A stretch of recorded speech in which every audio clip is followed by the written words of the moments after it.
Hey, welcome back to the Full Circle Leader. This is a very special week for me. I am eager to invite you into it so we can do some exploring together. 2 years ago this week, I bet on myself. In August of 2024, I walked away from being on someone else's payroll for the first time as an adult, and I launched my own consulting business. Abundant empowerment. No safety net, no guarantees, just a vision and a giant passion for the kind of leadership development I believe the world needs so fully, and a belief in myself to build it. I had led within 2 other consulting firms, and I knew that it was time to do it on my own terms. And 2 years in, I am so grateful that I did. So last year, in August 2025, I released a daily dose of leadership about that first year, about stepping into the unknown and exceeding the goals I had set. I felt so proud and so grateful. And that was the story of year 1. So year 2 picked up right where that story left off. And year 2 taught me something different. Year 1 was about proving I could do it on my own terms. And year 2 has been about building a team that can do this with me to realize the big vision we have for our work, because leadership is a team sport. And I need the complementary strengths and other brains and other hearts. So year 2 has required something maybe even harder than the year 1 proving myself. This last year has required stepping back and letting others lead.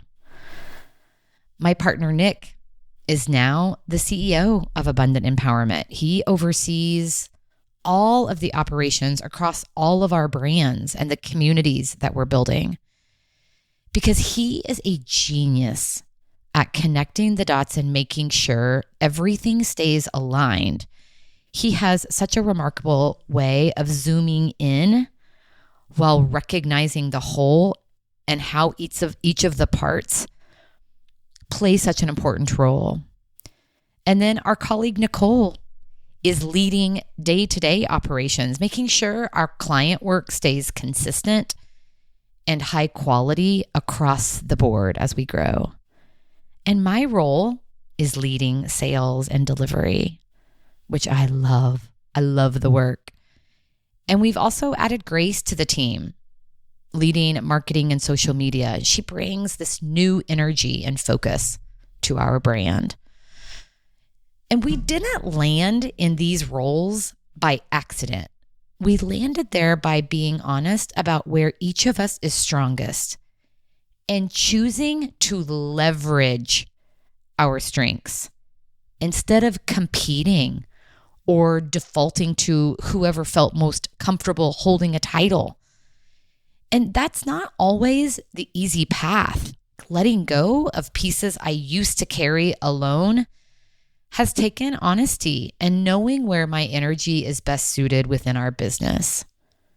But watching Nick step into his role, watching Nicole hold the quality bar, watching Grace bring her gifts to marketing, watching the business grow because we are each doing what we do best. That is some of the best growth I have seen all year. And we have just recently rebranded this podcast from Being at Work to the Full Circle Leader.